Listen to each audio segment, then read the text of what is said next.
നിങ്ങളുടെ ജീവിതത്തിൽ പല സ്ത്രീകളുമായും നിങ്ങൾക്ക് അടുപ്പമുള്ളതായി കേട്ടിട്ടുണ്ട്.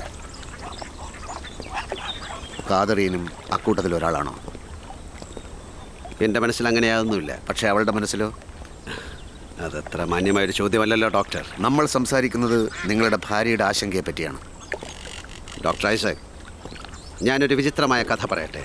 താങ്കൾക്ക് കേൾക്കാൻ താല്പര്യമുണ്ടെങ്കിൽ പറയൂ. വിചിത്രമായ കഥകൾ കേൾക്കാൻ എനിക്കിഷ്ടമാണ്. അലക്സിനെ അറിയാമല്ലോ? അറിയാം. എബ്രഹാം തോമസിൻ്റെ മകൻ.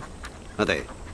ആ പയ്യൻ ഇവിടം വിട്ടു പോകണം, സ്വന്തമായ ഒരു സ്ഥാപനം തുടങ്ങണം, പിന്നെ എന്തൊക്കെയോ മനസ്സമ്മതം വാങ്ങലോ പെണ്ണ് കെട്ടലോ ഒക്കെ. ഈ ചെറുപ്പക്കാർക്ക് അങ്ങനെ ഒരു ചീത്ത സ്വഭാവമുണ്ട്, പെണ്ണ് കെട്ടണമെന്ന ആഗ്രഹം. ഒരു ദിവസം ഈ കാതറിൻ അലക്സിനോടൊപ്പം എൻ്റെ ഓഫീസിൽ വന്നു. ഞാനതിനു മുമ്പ് അവളെ കണ്ടിട്ടില്ല. അവർ പരസ്പരം അനുരക്തരാണെന്ന് കണ്ടപ്പോൾ തന്നെ എനിക്ക് മനസ്സിലായി. പെട്ടെന്ന് എൻ്റെ മനസ്സിൽ ഒരാശയം തോന്നി. അവളെ ഇവിടെ നിർത്താൻ കഴിഞ്ഞാൽ അലക്സ് ഇവിടം വിട്ടു പോകില്ല. That's A funny idea. ഞാൻ അവളോട് ചില കൊച്ചു വർത്തമാനങ്ങളൊക്കെ പറഞ്ഞു. അപ്പോഴെല്ലാം ഞാൻ എൻ്റെ ഉള്ളുകൊണ്ട് ഗാഢമായി ആഗ്രഹിക്കുകയായിരുന്നു, കാതറിൻ എൻ്റെ കൂടെ ജോലി ചെയ്യണമെന്ന്. എന്നിട്ട് അടുത്ത ദിവസം വൈകുന്നേരം ഏബ്രഹാമും അലക്സും പോയതിനു ശേഷം അവൾ എൻ്റെ അടുത്ത് വന്നു. തലേന്നെന്തോ പറഞ്ഞുറപ്പിച്ച മട്ടിൽ പെരുമാറാൻ തുടങ്ങി. എന്നുവെച്ചാൽ ഞാൻ മനസ്സിൽ ഉറപ്പിച്ചതുപോലെ തന്നെ അവളിവിടെ എന്താണ് ചെയ്യേണ്ടതെന്നും എപ്പോഴാണ് വരേണ്ടതെന്നും ചോദിച്ചു. ശ്രദ്ധിക്കണം, ഞാൻ അപ്പോഴും ജോലിയുടെ കാര്യം പറഞ്ഞിട്ടേ ഇല്ല. അത് വളരെ വിചിത്രമായിരിക്കുന്നു. ഒരു പക്ഷേ അവളുടെ കാമുകനോടൊത്ത് കഴിയാനുള്ള ആഗ്രഹമാവാം. ഞാനും അങ്ങനെയാണ് ആദ്യം വിചാരിച്ചത്. പക്ഷെ വന്ന ദിവസം മുതൽ അവൾ അവനിൽ നിന്ന് തെന്നി മാറാൻ തുടങ്ങി. എന്ന് പറഞ്ഞാൽ അവനിൽ നിന്നും മാറി നിങ്ങളുടെ അരികത്തേക്ക് വന്നു എന്നോ? അതെ, അത് തന്നെ. പുറം തിരിഞ്ഞു നിൽക്കുമ്പോഴും ഞാൻ അവളുടെ നേരെ നോക്കിയാൽ അവൾ അറിയും. ഞാൻ അടുത്തേക്ക് ചെന്നാൽ അവളുടെ ശരീരം വിറകൊള്ളും. ഞാൻ മനസ്സിൽ വിചാരിച്ച കാര്യം നേരിട്ട് പറഞ്ഞുവെന്ന് അവൾ ധരിച്ചതെങ്ങനെയാണ്? താങ്കൾക്കത് വിശദീകരിക്കാൻ കഴിയുമോ? ഇല്ല, എനിക്ക് കഴിയില്ല. ഡോക്ടർക്കറിയോ, ഇപ്പം അവളുടെ മുന്നിൽ എനിക്ക് അഭിനയിക്കേണ്ടി വരും. അവൾ ഇവിടുന്ന് ഓടിപ്പോയാൽ അലക്ഷം പോകും. അതോടെ എൻ്റെ സ്ഥാപനം തകരും. എന്തുകൊണ്ട് നിങ്ങൾക്കിത് ആലീസിനോട് പറഞ്ഞുകൂടാ? നോ ഡോക്ടർ, അത് മറ്റൊരു കഥയാണ്. അറിഞ്ഞുകൊണ്ടുള്ള ആത്മപീഡനത്തിൻ്റെ കഥ. എനിക്ക് ആലീസിനോട് ഒരുപാട് കടപ്പാടുണ്ട്. അത് ഞാൻ കുറേശ്ശെയായി വീട്ടുകയാണ്. സത്യത്തിൽ നിങ്ങൾ പറയുന്നത് ഒരു അക്ഷരം എനിക്ക് മനസ്സിലാവുന്നില്ല. തുറന്നു പറയണം ഡോക്ടർ, കുറേ ദിവസങ്ങളായി നിങ്ങൾ എന്നെ സസൂക്ഷ്മം നിരീക്ഷിക്കുകയായിരുന്നില്ലേ? നിരീക്ഷിക്കൂ? എന്തിന്? ആലീസിനെ പോലെ തന്നെ. ആലീസ് എന്താണ് ചെയ്യുന്നത്? എനിക്ക് ചെറിയ കിറുക്കാണെന്ന് അവൾ കരുതുന്നു. ദൈവമേ, ഞാനോ നിങ്ങളുടെ ഭാര്യയെ ഒരിക്കലും അങ്ങനെ വിചാരിച്ചിട്ടില്ല.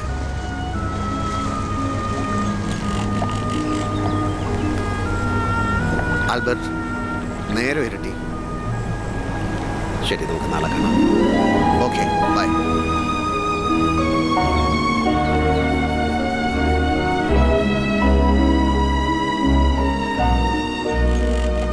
എൻ്റെ ഇച്ഛാശക്തിക്ക് മുന്നിൽ അടച്ചിട്ട വാതിലുകൾ ഒന്നൊന്നായി തുറന്നു. അടങ്ങാത്ത എൻ്റെ അഭിലാഷങ്ങൾക്ക് പലരും ഇരയാകേണ്ടി വന്നു. ഒടുവിൽ ഏതോ ഒരു വാതിൽ എൻ്റെ മുമ്പിൽ തുറക്കാതിരിക്കുന്നു. ആലീസ് പറയുന്നത് ശരിയായിരിക്കണം. എൻ്റെ താളം എവിടെയോ പിഴയ്ക്കുന്നു.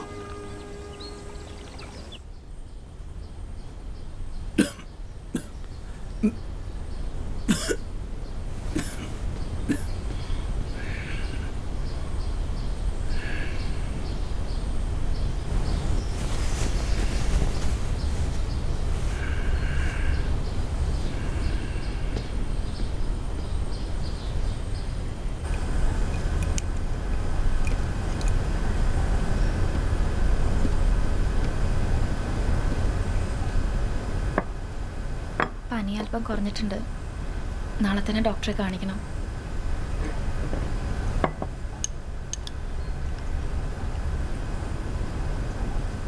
അദ്ദേഹത്തിനോട് അങ്ങനെ സംസാരിക്കാൻ അച്ചായനെ വിടണ്ടായിരുന്നു. ഞാൻ അപ്പോഴേ പറഞ്ഞതാ. അലക്സ് എന്താ എന്നോടൊന്നും മിണ്ടാത്തത്? നിന്നെ അറിയിക്കാൻ എൻ്റെ പക്കൽ പുതിയ വാർത്തയൊന്നും ഇല്ലാത്തതുകൊണ്ട്. എന്നോട് എന്തിനാ ദേഷ്യപ്പെടുന്നത്? ഞാൻ പറഞ്ഞിട്ടാണോ അച്ചായൻ അദ്ദേഹവുമായി വഴക്കിന് പോയത്?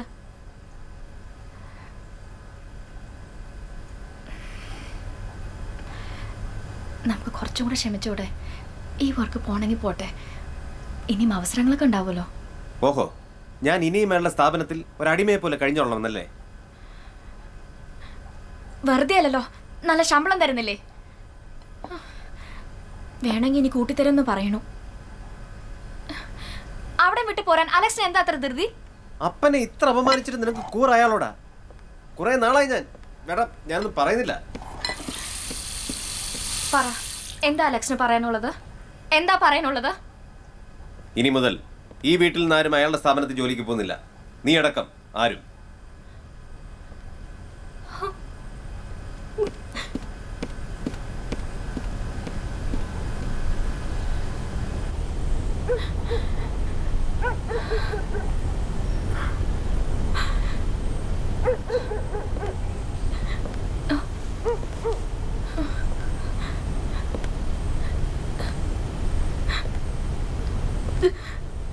I'm sorry. നീ എന്നിൽ നകന്നു പോകുമ്പോൾ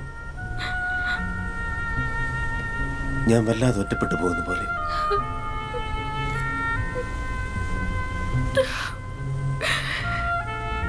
എനിക്കറിയില്ല അലക്സ്, എന്താണ് സംഭവിക്കണെന്ന് എനിക്കറിയില്ല.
വല്ലാത്തൊരു വിഷമം പോലെ